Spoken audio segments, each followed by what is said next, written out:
สวัสดีครับ Story with ลุงดำวันนี้เราจะมาดูนิทานชาวนากับต้นแอปเปิลซึ่งเป็นตัวอย่างที่ชัดเจนของกฎข้อที่ 13 ว่าด้วยเรื่อง self-interest จากแนวคิดของหนังสือ 48 Laws of Power ที่แสดงให้เห็นว่าผลประโยชน์ของตนเนี่ยผลประโยชน์ส่วนตนเนี่ยนะสามารถเปลี่ยนความคิดของคนได้อย่างไรเอาละไปฟังพอดแคสต์นิทานกันเลยครับ All right, so today we're going deep on this idea of self-interest. Yeah.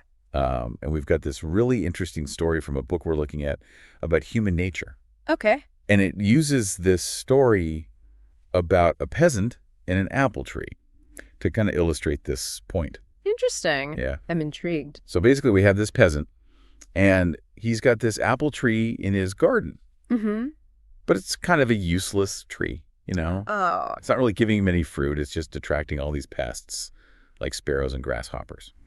Okay, so just kind of a nuisance. Yeah, exactly. And so he decides Just, he's going to cut it down. yeah, seems logical, right? Totally. Like, why keep a tree around if it's not giving you anything? Exactly. And it's attracting pests. Yeah, so that's kind of where the story gets interesting. Is like Okay. all these sparrows and grasshoppers, they come to him and they're like, Yeah. please don't cut down this tree. Oh, wow. We love this tree, you know. They're like making a plea. Yeah, they're like, we'll help you with your work. Yeah. We'll sing you songs. Wow. You know, like appealing to him Interesting. on like an emotional level and like a community level. Yeah, like trying to tug at his heartstrings a bit. Exactly. And he's just like, nope, Oh, wow. like doesn't care. So he's really focused on his own benefit here. Exactly. Like, what is this tree doing for me? Exactly. And it's like, well, wouldn't those creatures be considered part of his community? That's a good point. Like, why doesn't their well-being factor in? Yeah, it seems a little short-sighted. Yeah. Maybe even a bit heartless. Right. But I think this highlights how we can sometimes have these really limited perceptions of self-interest. Well, And so the peasant's not seeing, maybe the benefit of this whole healthy ecosystem. right. Or how disrupting it might actually hurt him in the long run. Interesting. Yeah. So what happens next? So just as he's about to swing the axe, Okay. he discovers this honeycomb Oh. hidden inside the tree's hollow. Oh, wow. And that changes everything for him. So all of a sudden, this useless tree is like a gold mine. Yeah. Now it's valuable. Yeah. Now he sees the potential for personal gain. Right. He puts down the axe Wow. and he starts taking care of that tree. Interesting. Yeah. So it kind of shows that even actions that might seem selfless on the surface Yeah, can actually be driven by this underlying desire for personal gain. exactly. But this gain doesn't always have to be something like material, like money or honey. Right. It can take different forms. Okay. Like, maybe it's social status, Oh. a sense of belonging, Uh-huh. or even just like a boost to our self-esteem. Right. Like think about someone who volunteers their time at a charity. Right. It seems altruistic, Mm-hmm. but they're probably also getting a sense of purpose, Yeah. satisfaction, Totally. and that contributes to their well-being. So using this story, how can we kind of apply this understanding of self-interest in our own lives? Well, I think recognizing the power of self-interest can be super helpful for navigating all these complex situations. Like personal relationships, business negotiations, you name it. Yeah. So let's say you're working with a colleague who, really values recognition. Okay. So you might approach a project in a way that really acknowledges their contributions, and that might motivate them even more. It's like having this sort of strategy guide for understanding human behavior. Yeah, in a way, I guess. Yeah. But it's not about manipulating people. It's about fostering a deeper understanding of what motivates them. Yeah, that makes sense. And that can lead to better communication and collaboration. Totally. Yeah, it's like seeing the bigger picture, Right. understanding those underlying factors Exactly. that shape our decisions. And that brings us to a final thought-provoking question. You okay? Could we use this awareness of self-interest Hmm. to actually create systems and structures that benefit both the individual and the collective good?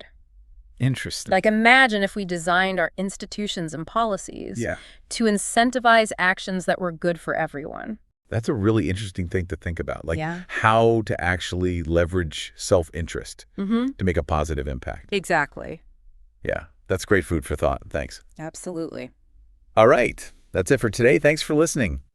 โอเค เป็นยังไงกันบ้างครับ ก่อนจะไปดูบทสรุปของเนื้อเรื่องกันมาดูคำถามท้ายเรื่องกันสักหน่อยดีกว่านะ ก่อนที่จะลืมกัน ข้อแรกนะครับ What was the initial reason the peasant wanted to cut down the apple tree แปลว่าอะไรไม่บอกนะ ใช้ตัวช่วยกันได้เต็มที่เลย ข้อ2นะครับ What made the peasant change his mind and take care of the apple tree ลองตอบคำถามกันดูนะครับกดหยุดไว้แล้วกลับไปฟังอีกรอบก็ได้นะก่อนที่จะไปฟังบทสรุปว่าตกลงเรื่องราวนี่มันเป็นยังไงมายังไงกันแน่นะครับโอเคกดหยุดไว้เลยแล้วเดี๋ยวค่อยกลับมาฟังกันโอเคเป็นยังไงกันบ้างครับผมตอบคำถามกันแล้วหรือยังมาต่อกันเลยนะครับกับบทสรุปเรื่องชาวนากับต้นแอปเปิลนี้เรื่องราวเริ่มต้นขึ้นในปัจจัยต้นเหตุมาจากการขาดผลผลิตนะครับตอนแรกชาวนาเนี่ยต้องการจะตัดต้นแอปเปิลทิ้งเพราะว่าไม่ได้ให้ผลผลิตใดๆเลยใช่ไหมครับ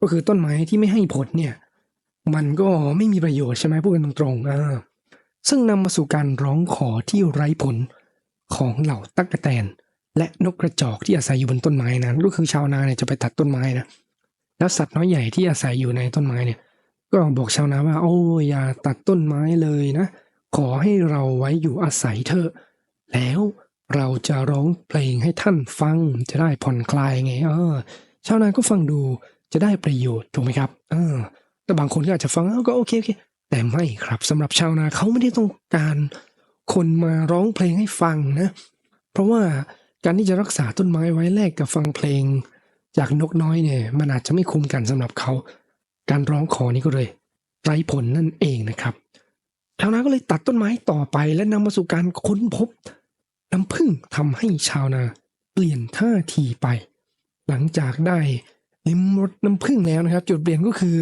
ชาวนาเนี่ยนะได้พบกับน้ำผึ้งที่อยู่กลางลำต้นเลยก็คือผ่าต้นไม้เข้าไปแล้วแต่เฮ้ยมีรังผึ้งอยู่ตรงกลางชาวนาก็เลยชิมน้ำผึ้งดูนะครับปรากฏว่าเฮ้ยนี่มันของดีหวานเจี๊ยบเลยนะชาวนาก็เลยเปลี่ยนใจและเปลี่ยนท่าทีโอเคฉันจะดูแลต้นไม้ต้นนี้ก็ได้นะครับและนั่นก็เป็นข้อคิดของเรื่องนี้นั่นเองนะครับการตัดสินใจของชาวนาเนี่ยไม่ได้มาจากการที่เขามีความเห็นอกเห็นใจนะครับแต่มาจากการตระหนักว่าต้นไม้เนี่ยมันมีประโยชน์ต่อเขาอย่างไรนะครับเป็นประโยชน์ที่เขาต้องการนั่นเองเนาะดังแนวคิดของกฎข้อที่13นะครับที่กล่าวไว้ว่า self interest alone moves some men หรือที่หมายถึงแค่ผลประโยชน์ส่วนตนเพียงอย่างเดียวเนี่ยก็เพียงพอที่จะผลักดันคนบางคนได้แล้วเป็นยังไงกันบ้างครับฟังมาจนจบแล้วคิดเห็นอย่างไรเห็นด้วยหรือไม่อย่างไรลองคอมเมนต์กันมาดูเคยประสบพบเจอเหตุการณ์อะไรที่แบบเฮ้ยคนเรามันตัดสินใจกันด้วยผลประโยชน์ส่วนตัวกันแบบนี้เลยเหรอมีบ้างหรือเปล่าเล่าให้กันฟังในคอมเมนต์ได้นะครับแล้วอย่าลืมกดไลค์กดแชร์ติดตามลุงดำต่อไปไว้เจอกันใหม่คลิปหน้าสวัสดีครับ